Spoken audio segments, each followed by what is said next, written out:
those wonderful toys.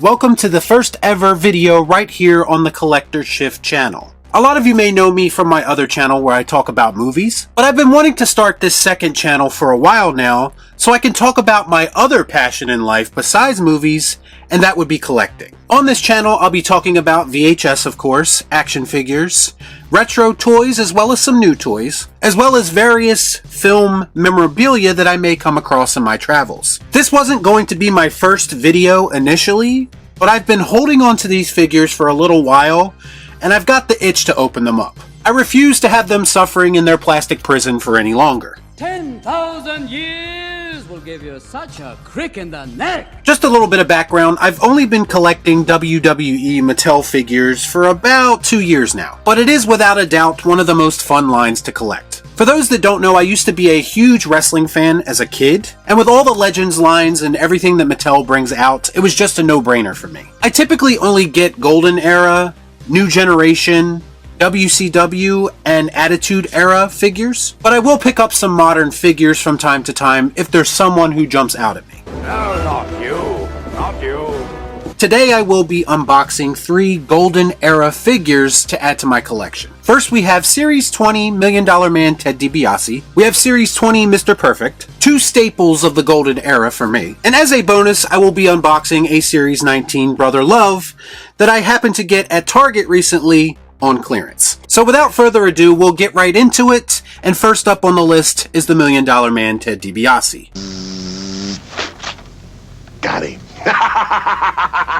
Okay, first up we have the Million Dollar Man, and I'm not going to waste your time opening the box. You don't really need to see that part. I always find that part to be kind of boring in other videos, so I'm just going to skip it here and go right to the figure already being out. As far as what he comes with a what looks to be modern Million Dollar Man head, which is a strange choice, I think. Not really sure why I would need that for this particular figure. I mean, I'm buying it for the retro feel. So the modern head really doesn't do a whole lot for me.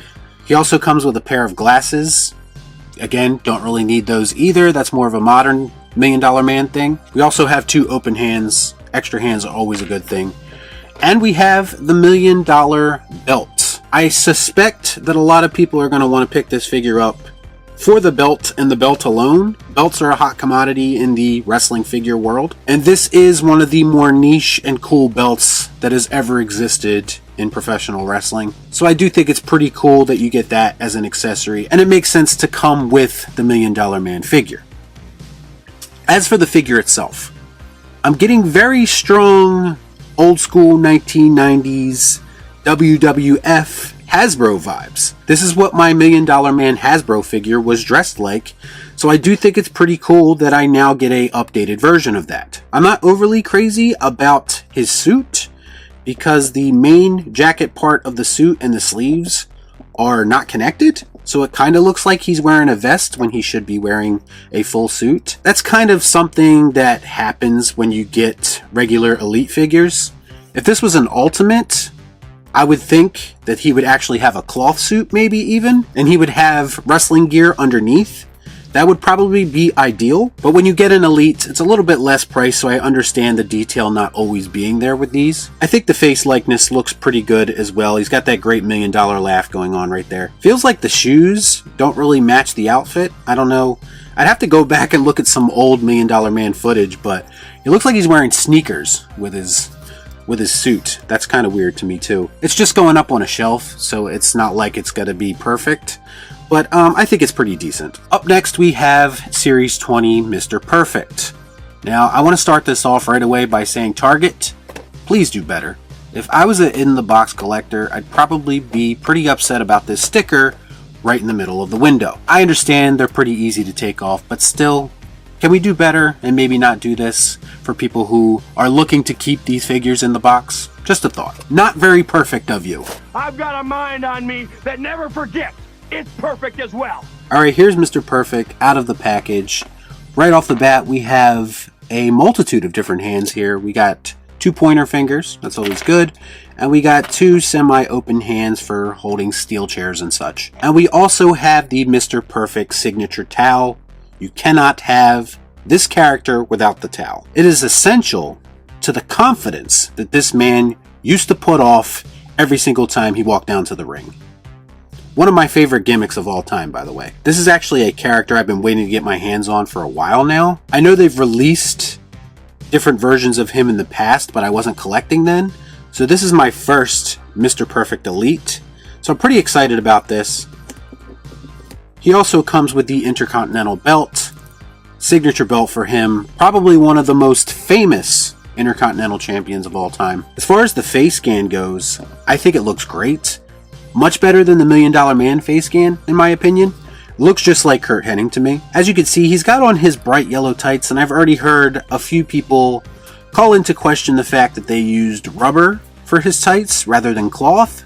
Again, that's something that you get with Elites. If this was a Mr. Perfect Ultimate figure, this would most certainly probably be cloth. But in this case, it's rubber, and I don't have a big issue with it. I mean, obviously, cloth would be better. But again, when it's up on your shelf, who's going to really be able to tell, right? I love that he's got the little Mr. P writing right here on his boots, too. Great attention to detail. Yeah, I actually really like this figure. This was the one I was looking forward to the most. And now that I have it in my hands, I'm actually pretty impressed with it. I think it's a lot better than people are giving it credit for. Definitely excited to add this to the Golden Era WWE collection. And last but probably least, we have Brother Love. And here he is out of the box. I'm going to be honest, I probably wouldn't have gotten this figure if it wasn't on clearance at Target and I happened to find it. Not that I have anything against the character, really. He was kind of a staple of the golden era of WWF. It's just not one of those characters that I feel is essential to the collection, but he was kind of a significant managerial figure in that era. In fact, he was the first manager of The Undertaker, for those that remember that. As far as the figure goes, he comes with a couple of different accessories. We have a enormous white microphone. I never seen one that big. That's what she said. We also have his signature Book of Love, which is a pretty cool accessory, actually.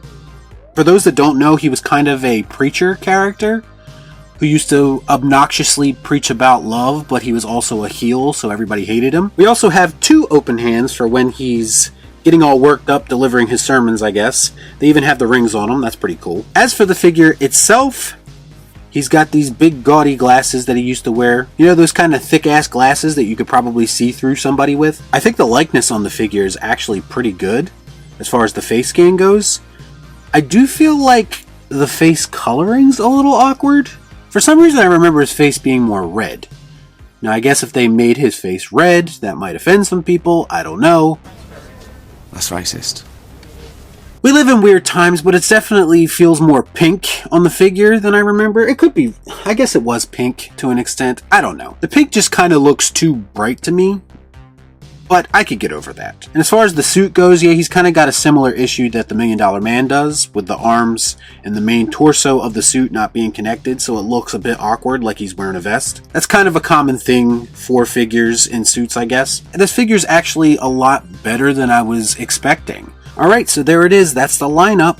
As far as which ones I like the best, I would put them in this order. Mr. Perfect would be 1, Brother Love would be 2, and $1 Million Man would be 3rd. I think they're all decent figures, though. Not a lot of complaints. Mattel usually puts out a pretty quality product, so it's kind of hard to argue with what they give you based on their price point. But anyway, let me know if you have these figures yourself. Let me know what you thought about this unboxing. This is my first one ever, so let me know how I did. And we'll see you next time right here on Collector Shift. Thanks for watching. Y'all be cool. Right on.